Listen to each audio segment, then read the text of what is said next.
let's talk about time management. Okay, we're talking about how to be a good steward with our time, with our one precious life. And I think all of us can relate to the feeling that there's just not enough time in the day. We have too much to do and not enough time, right? But that's actually a lie. That's a fallacy. That's not true. I have enough time in our lives to do the things that God has placed in front of us to do. He has given you enough time to do the things that he has called you to do. But I know you can relate because I've had these thoughts before, but let me know in the chat if you can relate when you say these things. Do you ever get to the end of your day and you wonder, like, where did this day go? Like, what did I get done today? Where did the time slip away to? Or how did I get so distracted? Or maybe it's not even just the end of the day, but the end of the week. You get to the end of the week and you're like, what did I do this week? Like, did anything meaningful get accomplished this week? Did this week move me any closer to my long-term goals? And maybe some of you are watching and you're like, long-term goals, what are those? I don't have long-term goals. Well, we'll talk about that later tonight. It's pretty close to the start of a new year. How many of you can say, man, I really used last year well, even though it was a pandemic, I really was able to focus and work on certain things in my life to improve who I am and what I'm called to do? Like, how many of you got to the end of last year and felt like you used the year well? Or did you get to the end of the year and say, man, I didn't use my life well. Like I'm not looking more like the person that I want to become. The truth is, how we spend our time matters. It matters so much because seconds turn into minutes, turn into hours, turn into days, turn into weeks, into months, into years, decades, and ultimately your whole life and your legacy. And I have a phrase that I like to say that our days determine our destiny. Our days determine our destiny, meaning your entire life is simply made up of your individual days. And so how you spend your days is how you spend your life. How we spend our time is how we spend our life. And we all want our lives to count, right? None of us wants to get to the end of our life and say, I wasted it. I wasted this one precious life that God gave me on this planet. I squandered it. I didn't do all the things that I wanted to do, or even worse, I didn't do all the things that God had called me to do. I don't want to feel that way at the end of my life. And I know you don't want to feel that way at the end of your life. And yet it happens to millions and millions of people. They just kind of let life slip away. It sort of just passes by. They let it pass through as passive spectators, like they're not really in control. They have no purpose, no aim, no passion, no direction. Life just simply happens. But I know you, and I know most of you, and I know that you don't want that to be you. And I don't want that to be me. And that's why we're here tonight at this class, because we want to have lives of purpose. We don't want to have that kind of life that just slips away and we let it all just go to waste, right? You don't want to be that kind of person who never gives any intentional thought to the life that they want to live, or what they want to accomplish, or how they want their life to count for eternity. Like, you want your life to count. And so you need to make your time count. And so what we're going to do in today's class is really look more closely at the life that we want to have. Like, what is the life that you want to live? And I'm going to give you some practical tools at the end of the class to help you design your days and really determine the destiny that God has called you to. And, you might have a lot going on in your life. Like, I would say a lot going on in my life. Obviously, I work here at this church over the worship ministry and over the creative department. But I also have 2 little kids that I help homeschool. My wife and I have a photography business that I manage. I run that. I have a podcast and an online training school for worship leaders that I run that has a lot of work there. So there's a lot of balls that God has called me to juggle in this season. And by his grace, he's allowed me to learn how to juggle those things.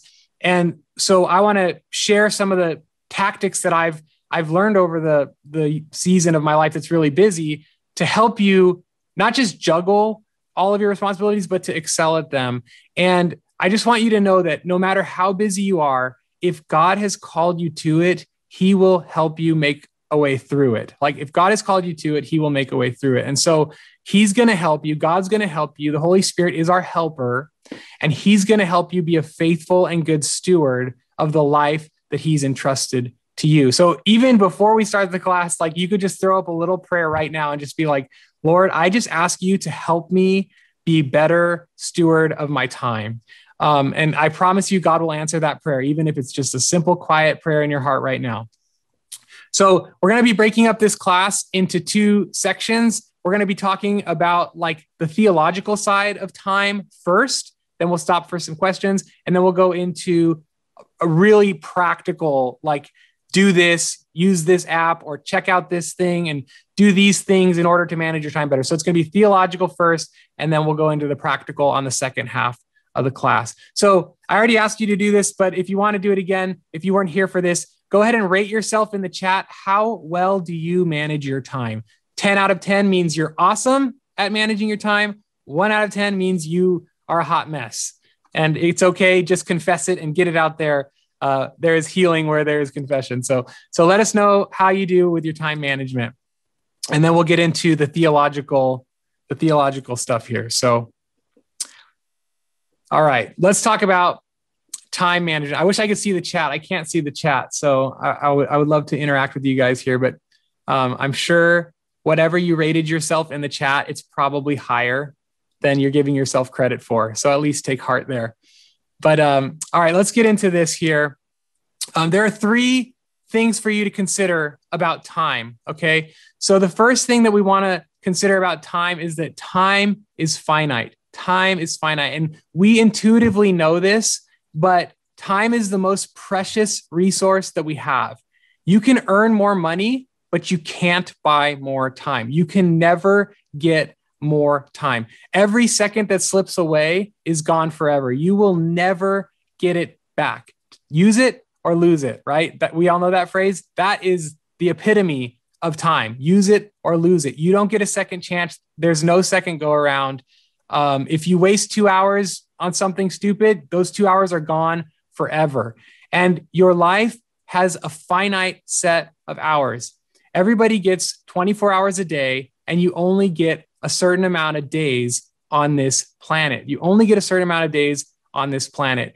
And in Psalm 139:16, David says this. He says, all the days ordained for me were written in your book before one of them came to be. All the days ordained for me were written in your book before one of them came to be. So what that means is that God has given you a predetermined set of time on this earth. God has given you a predetermined set of time on this earth. And when it's over, you're over. When it's over, I'm over. Okay. When our days run out, that's it. We're done. We don't get any more life. Okay. And so every second that ticks by is your life moving closer to its end. And I know that may seem morbid. You're like, hey, Alex, I came to this class for encouragement. That's really morbid. But the Bible actually tells us that thinking like this is the wisest way to approach our life. In Psalm 90, verse 12, it says, teach us to number our days that we may gain a heart of wisdom. Teach us to number our days, Lord, that we may gain a heart of wisdom. So we gain wisdom when we learn to number our days. When you understand that your time is limited, you will be more careful with how you invest it. And I use the word invest instead of spend. I do that intentionally, and we'll get to that a little bit later in this first section.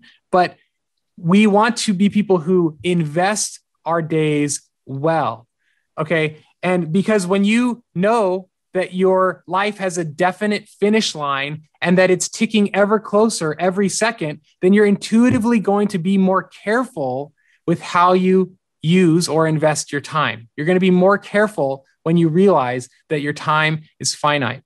And so we'll be more purposeful. We'll design our life to be used for things that matter. We will live wisely, as that verse says in Psalms.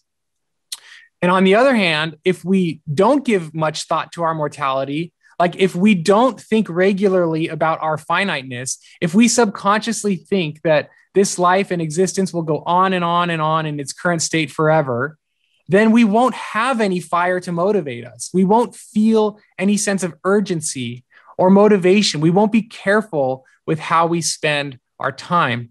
It's no secret that millions of Americans spend hours and hours and hours every evening in front of the television. Like, I personally have two close family members who have literally spent thousands and thousands, probably in the tens of thousands of hours of their lives in front of the television, watching sports, watching reality TV shows, watching Netflix, or whatever else advertisers would send to them, right?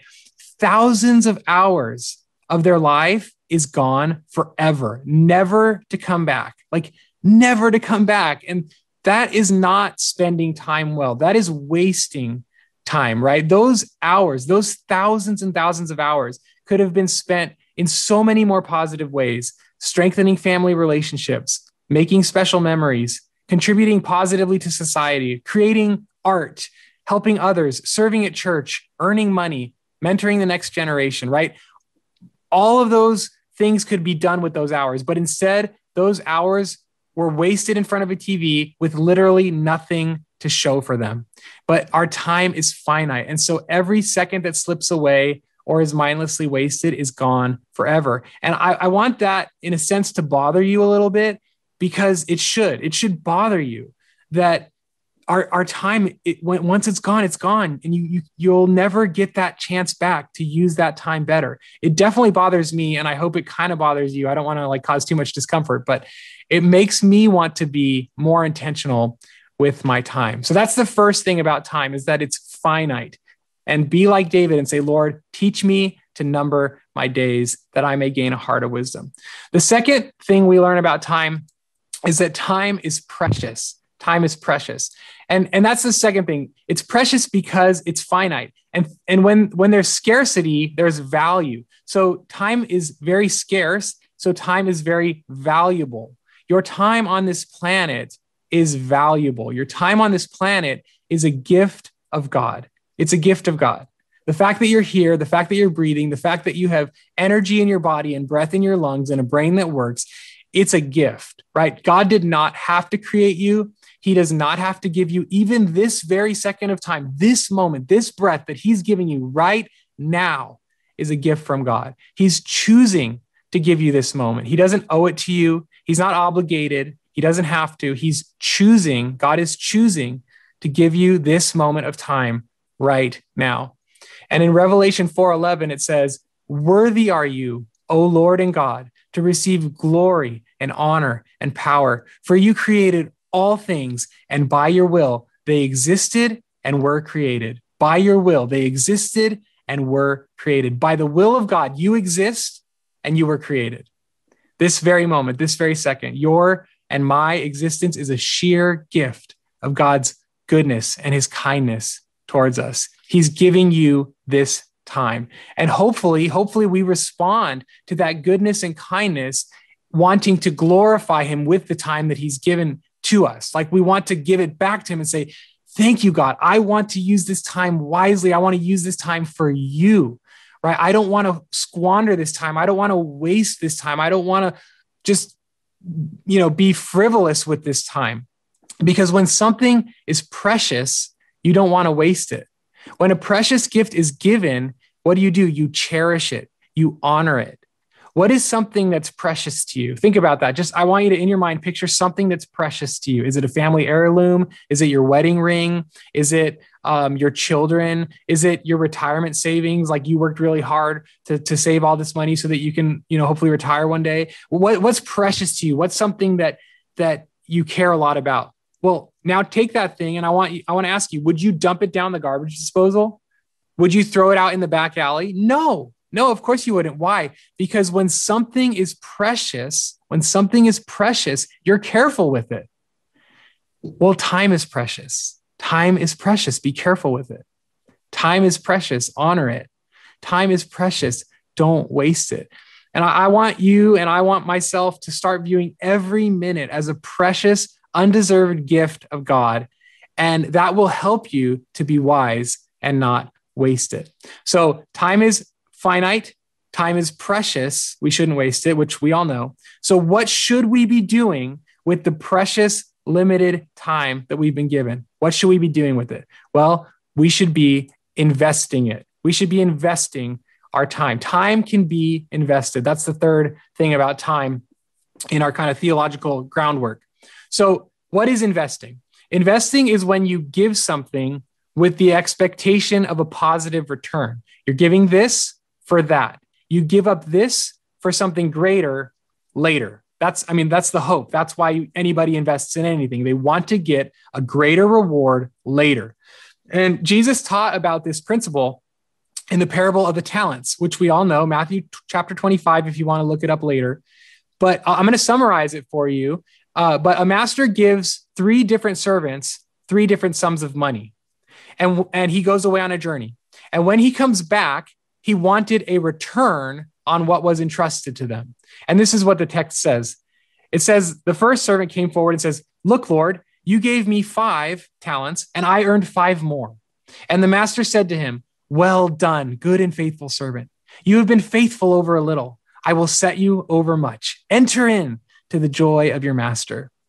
That's a beautiful phrase, like, well done, good and faithful servant. We all want to hear that, right? So that's the first servant. The second one says, "Lord, you gave me 2."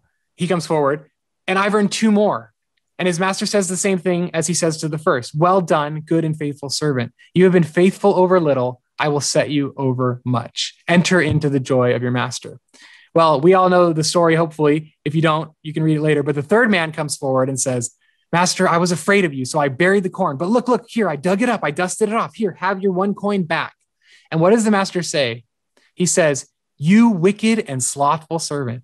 You ought to have invested my money with the bankers, and at my coming, I should have received what was mine with interest. So take the talent from him and give it to the one who has 10 talents. For to everyone who has will more be given, and he will have an abundance. But from the one who has not, even what he has will be taken away. And cast this worthless servant out into the outer darkness. In that place, there will be weeping and gnashing of teeth." Yikes. Angry Jesus, right? Well, what is this parable telling us? What is this parable teaching us? It's teaching us that when Jesus gives you something, he's expecting a return from you. When Jesus gives you something, he's expecting a return, a positive net return from you. Well, Jesus gave you this life. He's expecting a return. Jesus gives you your days, and he's expecting a positive return on his investment in you. He's invested in you. He's given you life and breath and time and energy and wisdom and wit and your personality and everything you have at your disposal. He's given as an investment in you. And what? He's expecting a positive return from you. He's expecting something good to come out of this life that he's given you. And this is the biblical principle of stewardship. Stewardship is not just about money. Stewardship is taking something God has entrusted to you and causing it to thrive and flourish. Like, God did not give you this life just so you could squander it. No, God gave you this life to accomplish something. Ephesians 2:10 says that God gave you this life for a very specific purpose, that before he even created the world, he designed us for specific good works while we are alive on the earth. So this is what Ephesians 2:10 says. It says, "For we are God's workmanship," his poema, that's the word, poema, a specifically and carefully crafted work of art. We are God's workmanship, his poema, created in Christ Jesus for good works, which God prepared beforehand that we should walk in them. So are you walking in those good works? Are you living this life on purpose? Are you accomplishing something with your time? Are you investing your time wisely? You know, when you scroll mindlessly on Instagram, or you binge a whole series on Netflix, or you get trapped in a YouTube black hole and you waste too much time watching videos, or you just spend too much time reading blogs or news, or pick your poison, right? We all have our poison, right? But you're trading that time. You're investing that time. You're trading it. And my question is, how is that investment paying off? Are you happy with the return? Is it paying dividends? Is it accomplishing anything for this life or the life to come? And so I want us all to view our time as an investment tool. View your time as an investment tool, or view your time as currency. Okay. Time is currency. Time is currency. You trade it for something. Are you happy with what you're trading your time for? Are you happy with the results you're getting? So every second, every minute, every hour, you're choosing to trade it for something. And the exchange is either going to cost you, which is loss, or it's going to earn you something in return, both in this life and in the life to come. So again, I'm going to ask the question, are you investing your time well? Are you happy with the return you're getting in this life? So here's just something you can do practical this week. I want you to do an evaluation of your time. So just think about, be honest too. Just get a big blank piece of paper and write down where your time is actually going in the afternoons when you're off work, or even on your lunch break.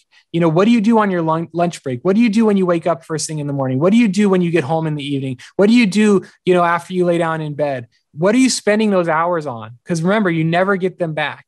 And ask yourself, like, are you happy with what the return you're getting on those hours that you're investing, or those minutes that you're investing? And then ask yourself, how could you actually spend that time or invest that time more wisely? So those are the three things that we talked about. Time is finite, time is precious, and time can be invested. So that's the theological framework. Oh, there they are right there. Time is finite, time is precious, and time can be invested. All right. Well, we're going to get into some practical tips now on time management. And so we talked already the theological or philosophical groundwork of time is finite, time is precious, and time can be invested. But now we're going to really like flesh out, what does it mean to, not what does it mean to use our time well, but how do we use our time well? Because if you're like me, you want your life to count for something. You want to be a good steward, and you want to use your time wisely. And if you see on the screen, I hope everyone can see the screen, in Ephesians 5, verses 15 through 17, Paul says, look carefully how you walk, not as unwise, but as wise, making the best use of the time, because the days are evil. Therefore, do not be foolish, but understand what the will of the Lord is. Now, notice there are three things Paul is telling us to do in this passage. He's telling us, be careful how we walk. He's telling us to understand the will of the Lord. And he's telling us to make the best use of our time. Now, if we were to rephrase it into something catchy and memorable, it's never a good idea to rephrase the word of God because it's perfect in all its ways. But if you were going to rephrase these concepts, you could do so like this. You could say, Paul is telling us to determine our destiny, and I'm going to explain what these things mean and how they actually correlate with the verse, but determine your destiny, design your days, and destroy your distractions. If you want to use your life wisely, you need to determine your destiny, design your days, and destroy your distractions. Now, you might be saying, Alex, where are you getting this from the verse? Well, let me show you. So determine your destiny would be to understand what the will of the Lord is. Like, what does God want you to do with your life? What is his will for you? Determine your destiny. The second phrase that corresponds with the verse is design your days, which is be careful how you walk, meaning is each step planned? Is each step planned? How are you allocating your time? Are you designing your days? And then the last thing, destroy your distractions, is make the best use of the time, meaning don't let things keep you from doing what God wants you to do. Okay, destroy your distractions. So we're going to talk about each one of these things in turn, and this is going to be very practical. So if you want to take notes, pen and paper, or your digital note-taking app, this is definitely going to be stuff that you can actually apply this week and live out. So the first thing we're going to talk about is determining your destiny. Determine your destiny. That's the very, very first step you need to take. Understand the will of the Lord. Because if you don't know what you want to accomplish with your life, then there's no way to know what the proper use of your time should actually be. In other words, you can only know how to spend your time once you've defined your desired outcome. You won't know if you're wasting time or if you're spending it wisely until you know where you're trying to go. Okay, so that's the very first thing you need to do, is to envision the desired outcome of your life. And then you'll know what you need to do to actually get there. So once you know what you want or what the Lord wants, you can reverse engineer your way to achieving those outcomes.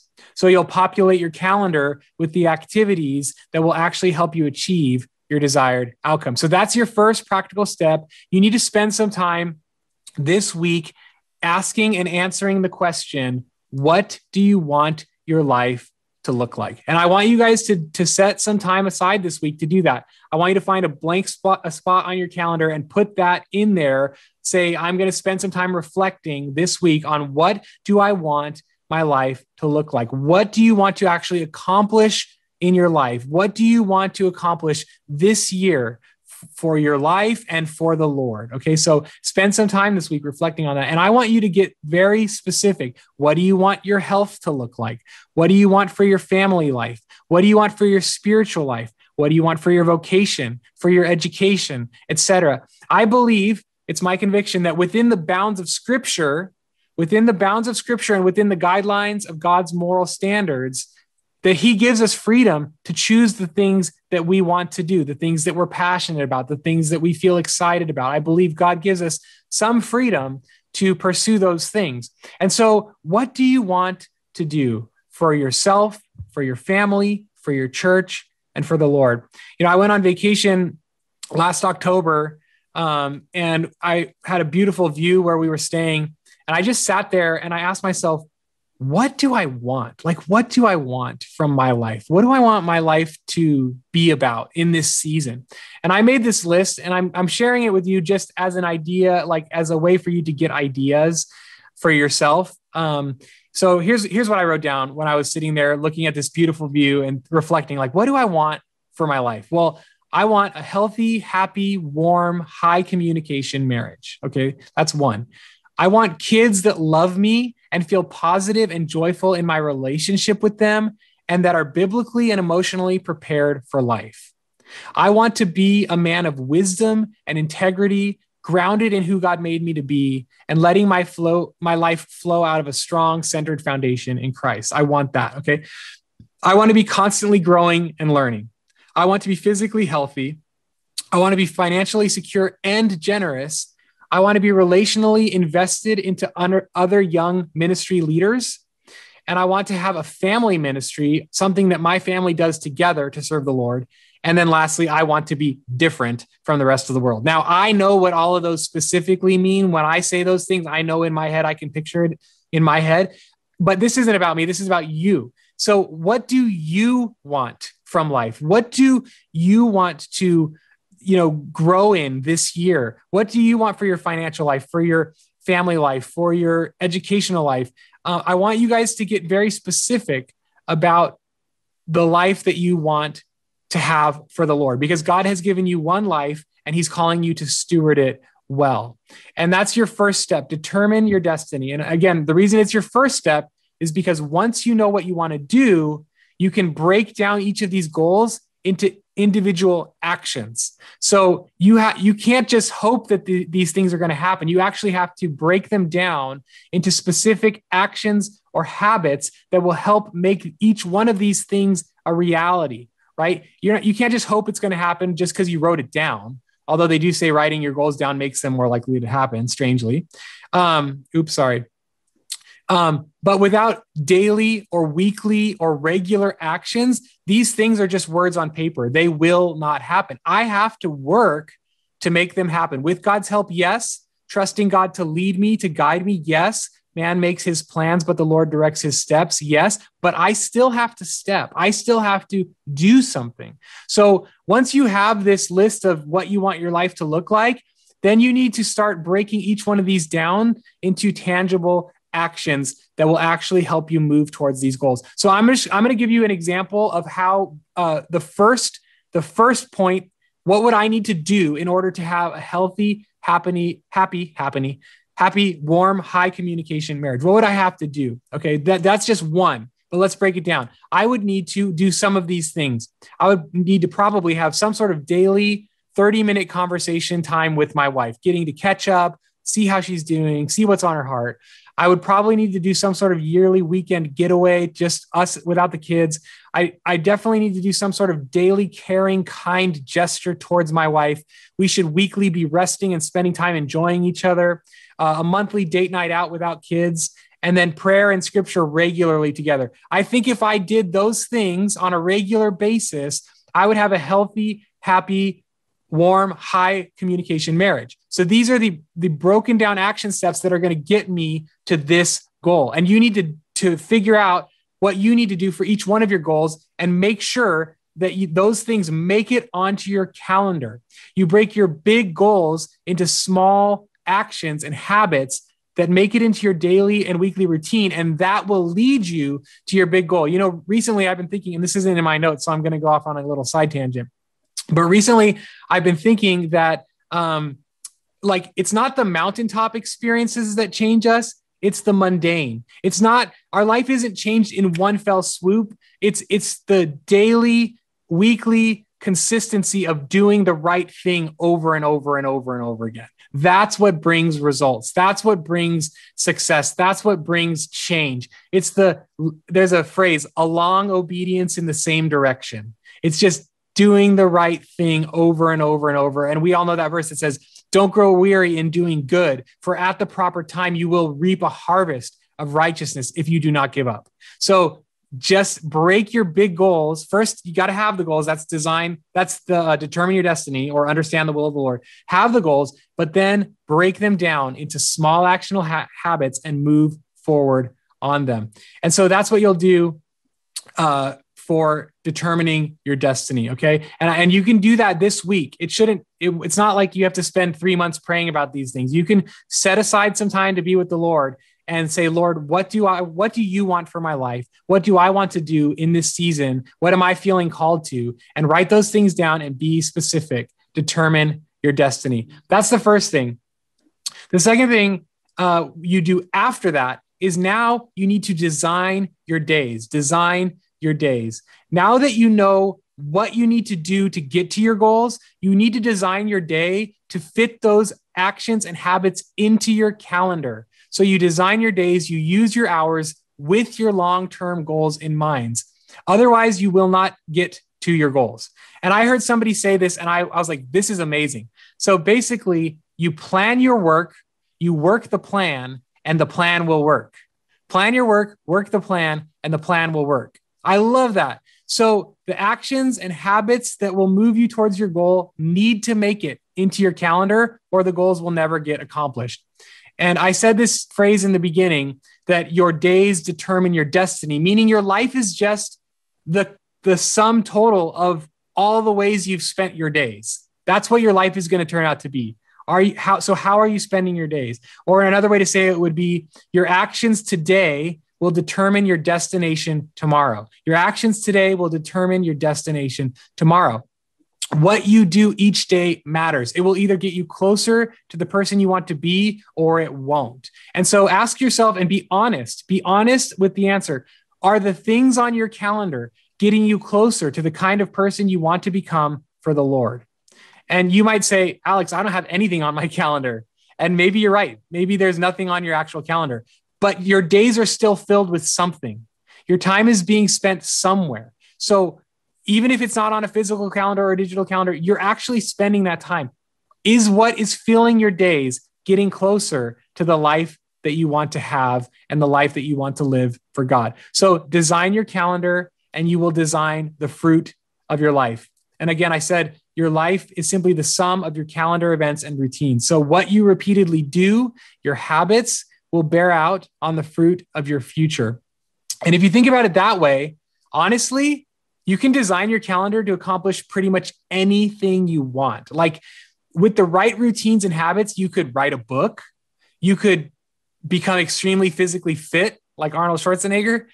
You could have an incredibly healthy marriage. You could raise kids that are prepared to face the world. So remember, one of my goals was to have kids that are emotionally and spiritually prepared to face the world.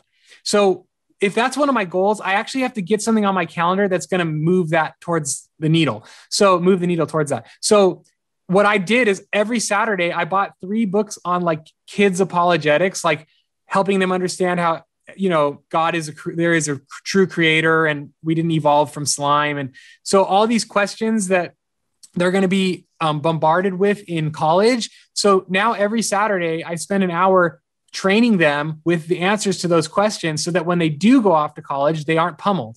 So I had to get that onto my calendar. So what needs to go onto your calendar to get you to your goals? That's the question that I want you to ask. Whatever you want to accomplish, put it on your calendar to get you there. Design your days, build your plan, and follow your plan. Now, I have 6 tips for designing your day. The first, I'm going to go one at a time. There's number 1 is to time block or map out your ideal week. And I'm going to show you what this looks like in just a second. But basically, using a Google Calendar or a paper spreadsheet or even a digital spreadsheet, you can design your ideal week. And you basically asking the question, if I could design my ideal week hour by hour, what would I put on my calendar? How would I design my life to bring about the desired results? And the good thing about having an ideal calendar there is that, this is what the ideal calendar looks like, by the way, if you want to see it. That's my ideal calendar. Okay. The good thing about having an ideal calendar there is you can compare your real life calendar to your ideal calendar and be like, wow, I'm completely off track. The things I'm spending my time with are not actually going to move me to the life that I want to have. So you use your ideal calendar to compare and see how you're doing, and then you make adjustments. So that's the first thing about designing your week. The second thing about designing your week or designing your day is to put your boulders in first. What are boulders? Boulders are the important things, the most important things, the priorities. Those go on your calendar first. Time with God. Yes, first. Put that on your calendar first. Time with family. Exercise, caring for your body that God gave you. Major work responsibilities. Okay, those are your primary boulders. You need to make sure that your calendar gets filled with those things first. And you've probably heard the analogy, if you fill a jar with sand, you have no room for the rocks. Okay, so you need to put the big rocks, the important things in first. Then you can fill around the big rocks with the medium pebbles, and then you can fill in the cracks with the sand. And the sand is the leftover stuff, the non-important stuff, like, I don't know, coffee with an acquaintance, or spending an hour reading the news, or, watching a Netflix thing. That's the last thing that should go on your calendar, not the first thing. So as you're designing your week, put your big priorities first.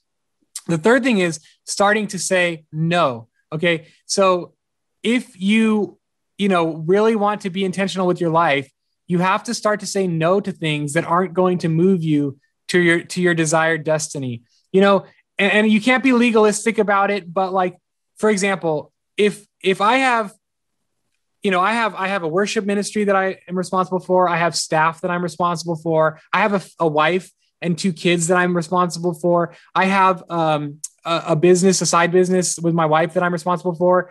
All of those things take time. And if I can't say no to people who want to invade those callings that God has given me, if I don't say no to these things that God hasn't entrusted to me, and then they start to crowd in and take away from the things that God has entrusted to me, then I'm being a bad steward. So saying no is not a bad thing. Saying no is actually protecting the things that God has called you to. Saying no says, no, I can't do that because God called me to this. So don't be afraid to start to say no. You can learn to say no nicely. You don't have to be mean. You don't have to be a jerk. You can say no nicely. But you can't say yes to everything. You have to guard your best yes. You have to guard your best yes. So don't say yes to everyone who wants you to come to their event, everyone who wants you to come to their graduation, everyone who wants you to do this, do that, come to this thing. It's like, no, what has God asked you to do? Focus on those things. If you have time, sure, that's the sand. Fill in the rest. But say no if you have to say no to guard what God has called you to. All right. And then the fourth tip is to theme your days, thematically batch your days, which means to schedule similar or related tasks together. So for example, for me on Mondays, I do all my service prep work. So I pick the songs, I send the band the notes that they need to know. I print the chord charts. I make the computer stuff that we use. All of Monday is dedicated to services. All of Tuesday is content creation day. So it's like preparing for this class that I'm teaching and doing my PowerPoint or doing a worship training podcast that I do. That would be a Tuesday. So those days are all thematically batched together. Now it's not always possible to do that, but if you can, because what it does is it keeps your mind in the same headspace. Like today I'm doing this, and it keeps all the related tasks around that on your mind. And so you're more focused. So thematically batch your days. It's not always possible, but it's helpful. The fifth thing to do when designing your day is to be aware of your energy level throughout the day and schedule your tasks accordingly. Now, I never thought about this before, but it has been a game changer for me. Like when you try to work, when your brain is like in the foggy brain space, you're not doing good work. It's taking you 4 times longer, and the result that comes out is bad. So it's better to plan your important tasks in your highest energy zone. So like I said, this is newer for me in the last 2 years I've been doing it, but you basically keep track of like, when do you feel focused? When do you feel energetic? When is your brain sharp? You start to pay attention to that throughout the week. So for me, it's from 10 a.m. to 2:30 p.m. And then you also pay attention to when do you feel sluggish? When do you have brain fog? And you start to notice that. And then you just realize, so for me, it's 2:30 p.m. to like 3:30 p.m. I have brain fog and I get real sluggish. So what I want to do is I want to plan my most important activities when my brain is sharp in that 10:30 to 2:30 window. And I want to avoid important activities and do the brain dead work, like answering emails or going for a run, in my low energy zone. That's just like a little thing. It's going to make you do better work faster with better results. So that's really cool, is to be aware of your energy.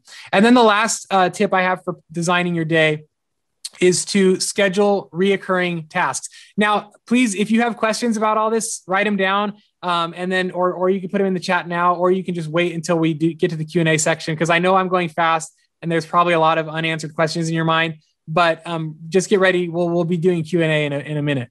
But the last thing is to use reoccurring tasks when you design your week, because a lot of your day, you don't need to design from scratch each day. Like a lot of our life is a routine, and you have to do the same things on the same days. And so you can use a reoccurring task on your task app or a reoccurring calendar on your digital calendar to remind you to do the things that you know you need to do, but you often forget. Things like take out the trash every Monday night, pay the rent on the, whatever, first day of the month, change the oil in the cars every 3 months, do something extra caring for your spouse once a week. Like put those things on a repeat thing and just let your calendar tell you what to do.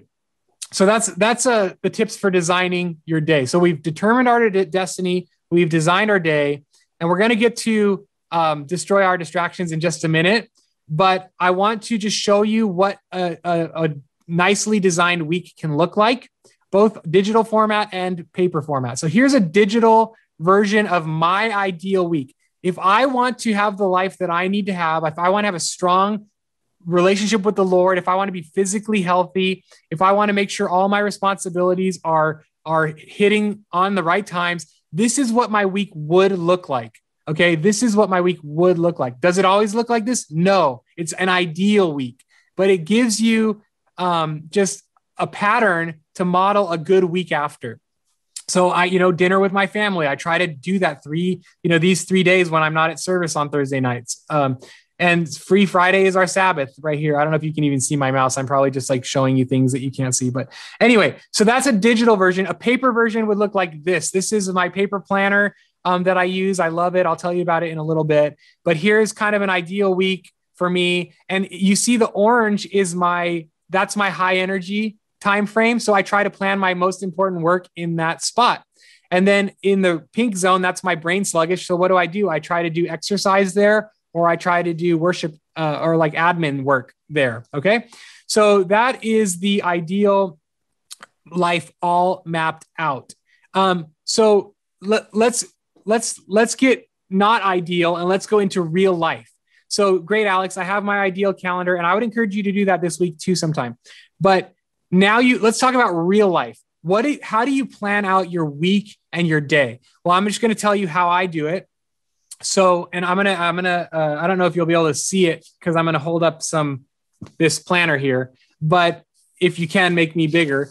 But here's how I personally plan out my week and my days. So every Sunday night at like, I don't know, 5 or 6 or sometimes 7, whenever like dinner's over and the kids are kind of like occupied with something, at 7 p.m., I will sit down at a table with this book. This is called Michael Hyatt's Full Focus Planner. I really like it. It's been really helpful to me. And what I do is I look ahead at my week and I plan out my entire week, not in detail, but the big things that I need to do that week. And I plan it out day by day, and I'll show you in just a second. But this is what I do. I sit down with this book. I look at my calendar. So what's on my calendar? And I use my calendar for like meetings or anything that's time sensitive. Take my daughter to the orthodontist. So on Friday at 3 p.m., I got to take my daughter to the orthodontist. Okay. Anything that's actually time sensitive or is a time block, that's what I put on my calendar. So I get out my calendar and I look at my calendar and I put those things into my week on the appropriate days. Then I look at my to-do list. I use an app called TickTick. And I like TickTick because it also shows my calendar events, not just my tasks. So check it out. It's free, TickTick. But yeah, if you don't want to use an app, you can do paper too. But so I look at my calendar and I look at my tasks and I plan out my week day by day. And I write down, let me show you. I don't know if you can see this. Hopefully you can see this. I guess I could stop sharing for a second. Let me stop sharing for a second. So I don't know. Can you see this sort of? So was that Monday, Tuesday, Wednesday, Thursday, Friday, Saturday, Sunday. Okay. So that's my week. I don't know if you can see that. I can't even see it, but I sit down, I look at my calendar and my to-do list, and I look at any big goals or projects that I have in that week. And I put it on my calendar, and I know I know the big things I need to do on Monday. I know the big things I need to do on Tuesday, Wednesday, Thursday, Friday, Saturday, Sunday. Okay. Then I have my week planned out. And the nice thing about having your week planned out is that you are being proactive, not reactive. You're going into each day knowing what you need to do and why it matters. And that's so important because so many people in this world are reactive. They don't have a plan. They're just like letting life happen to them. But you know what God has called you to do. So you want to go on the offensive. You want to be proactive. So sit down, you plan out your week. And then after you plan out your week, each night, this is what I do. I go to bed, I wake up, I do my devos, and then I plan out my day after devos. So let's say it's Monday at 6 a.m. I'm done with my devos at 6:45. And now I take out my planner. I look at the week view. I look at Monday. What are the big things I needed to do on Monday? And I write it on the day page, which for my planner, it looks like this. Let me stop my screen share. I hope this is helpful and not boring. I hope you guys aren't like dying right now. So here's Monday. So you have my priorities for Monday, and then all the little stuff like, oh, I got to text so-and-so, or, oh, so that way now I have a plan for Monday and I know what I need to do to be successful on Monday. And I do that each morning for each day of the week. And then each day I'm going into my day with a plan and I'm being proactive, not reactive. So that's what it looks like. Let me see. I think I have a slide. Yeah, that's my weekly view. And here are my big priorities on the right for the week. And then I go to my daily plan after my devos each day, and I write down what was on the weekly view and any other small little things, like I need to text Naoki, the drummer, little things that come into your mind. You write it all down. So that's what I mean to plan your day, design your day. And let me just encourage some of you who are bad at remembering to do stuff. It's actually it's not hard to overcome that tendency of, oops, I forgot. It's simple. Get a to-do list on your phone or get a paper planner. And anytime you think of something, write it down and put a due date on it. I need to do this. I need to text so-and-so. I need to pay this bill. You just get in the habit immediately when you think about it, you write it down. I know it sounds simple, but there are a lot of people who struggle with this. Okay. But if you write it down, it's going to do two really helpful things for you. It's going to help you not forget those things. And it's also going to allow you to not have that anxiety that you're forgetting something, because you write it down in your second brain, which is your to-do list, and you won't forget. You deal with it. And you always have to put a due date on it. Otherwise then it's just nothing. It's just a list of nothing. So anyway, that's designing your days. We're going to do one more thing because you're not done yet. You need to destroy your distractions. And somebody asked about screen time earlier, and we're going to be talking about that right now. So what I want you to do, we live in the most distracted generation ever to exist.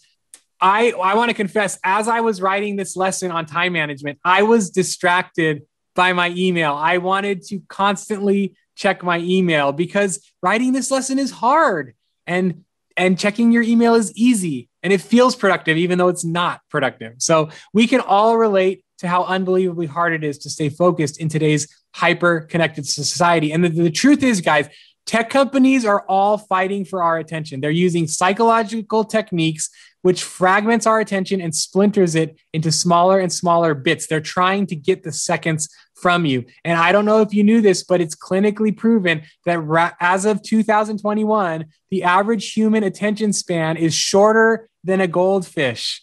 Okay. My attention span is shorter than a goldfish. Humans, 9 seconds, goldfish, 12 seconds. Guys, goldfish beat us by 25%. That is not a good sign for the human race. Okay.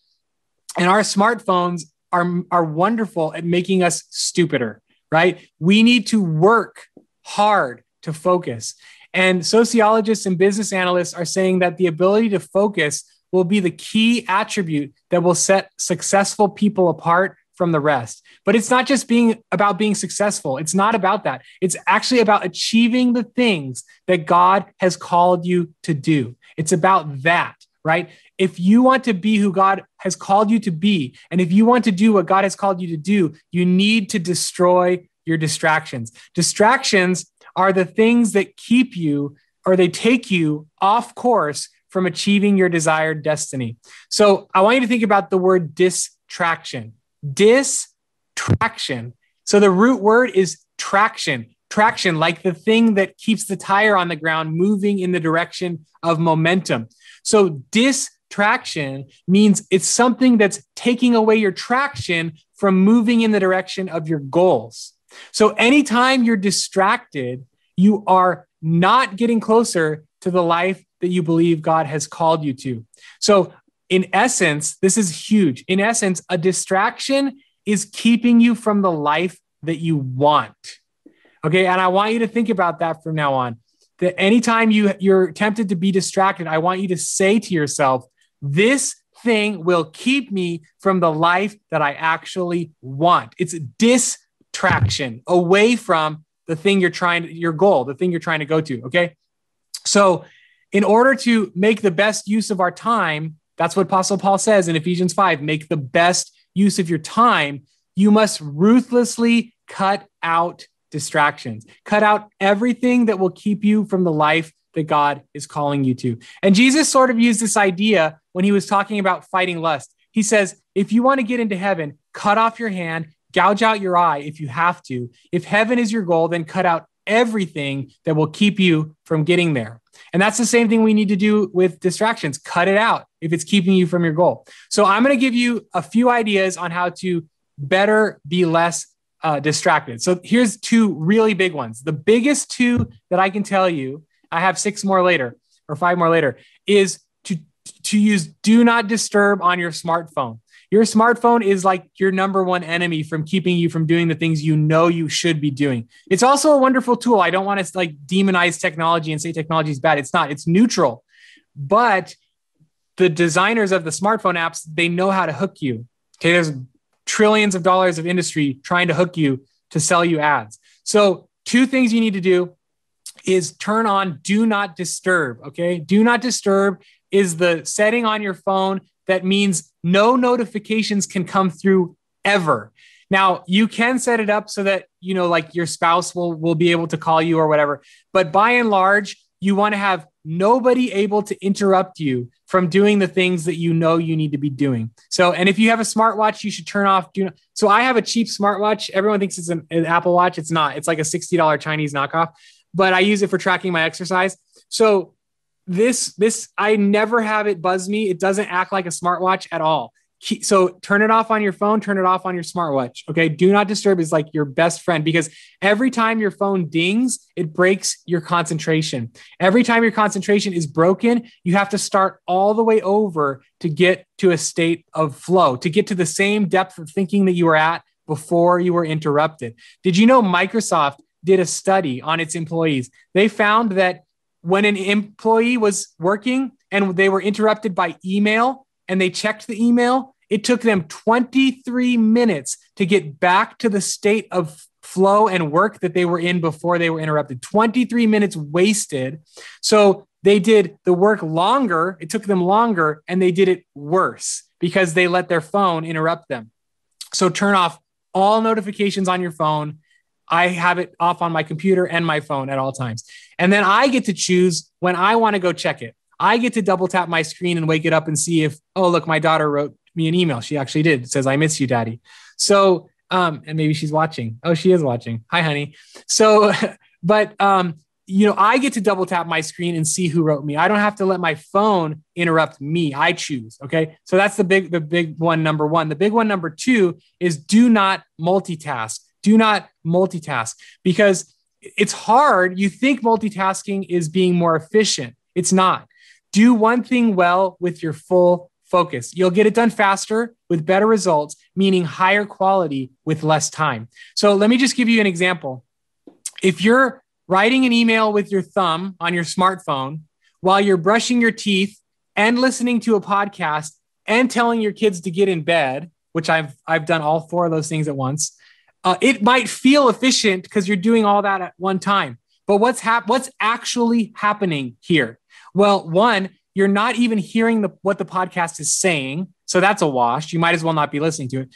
Two, your email is probably not as thoughtful as it would have been as if you sat down at a computer to focus on it somewhere quiet.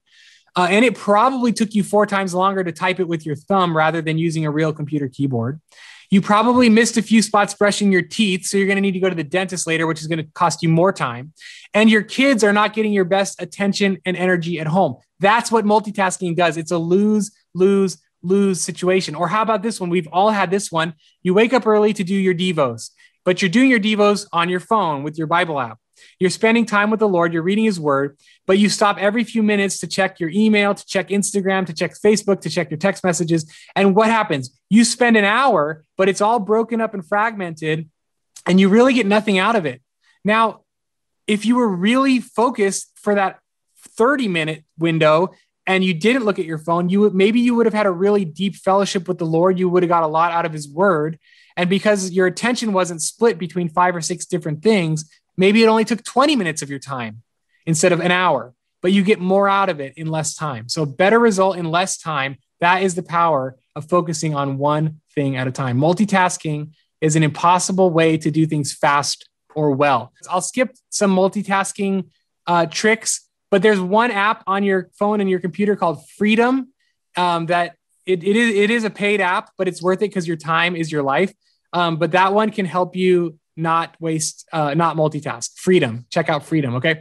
So here's a few other ideas about other ways to destroy distractions. Delete social media. Delete social media. Do you really need to see what your friends ate for lunch? Probably not.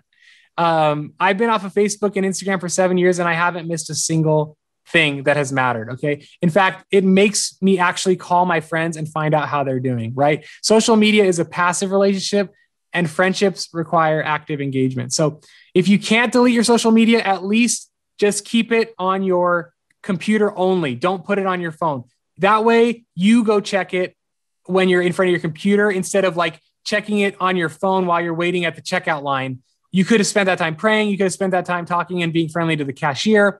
So at least keep social media off of your phone. The second thing is to delete emails from your phone. You don't need to check your email on your phone. Most emails are not extremely time sensitive. Now, if you work in sales, okay, maybe you need to have it. But everyone else, like me, I don't need it on my phone. I can check it 3 times a day at, on my computer. And that's the other thing about emails. Number 3 is to check at specific times throughout the day. Don't keep it open and just let it interrupt you all day. You have real work that you want to do. So just check your email like 3 or 4 times a day at specific times, deal with them in bulk, and move on. Number 4 is delete any unnecessary apps from your phone. Anything that's going to suck you in to like YouTube or news or even your browser. Okay. And the last thing is to use parental controls. Okay. By the way, if you think it's impossible to have a smartphone without a browser, I have a smartphone without a browser. Okay. You don't need it. You don't need it. You can navigate, you can add your calories, you can track your exercises. You don't need to have a browser on your smartphone. It's not that necessary. So try it. Just try it for a season and see if it helps you feel less distracted. Again, distractions keep you from the life that you actually want. And then the last thing is to use parental controls. This has been really helpful in my spiritual life. My wife has set up my phone so that my apps go to sleep at 9 p.m. This is in iPhone and Android, parental controls. You can make your phone go to sleep, or you can make the apps go to sleep. So 9 p.m. they go to sleep. They don't wake up until 7:32 the next morning. I can't check anything until 7:32. What does that allow me to do? It allows me to spend time with the Lord first, because we all know we would check our phones first because it's addictive. But if you force yourself to not be able to use your phone till 7:32, then you're like, okay, Lord, I'm going to spend time with you because I can't do anything else anyway. So I'm going to spend time with you, and it will really help you go to your Bible first and not your phone. So those are some tips for destroying your distractions. And the key is, the summary really is this, you guys, to be a good steward of the one precious life that God has given you, right? Use your life for his glory. Every second is a gift from God, and invest those seconds into actions that will result in God-honoring outcomes. Live your life with intentionality. Remember the finiteness of your time, and avoid squandering this one precious life that God gave you on distractions that will take you off of the mission that he's given you.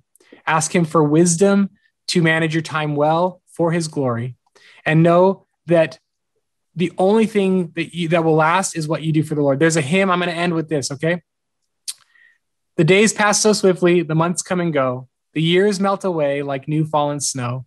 Spring turns to summer, then summer to fall. Autumn brings winter, then death comes to all. And here it is.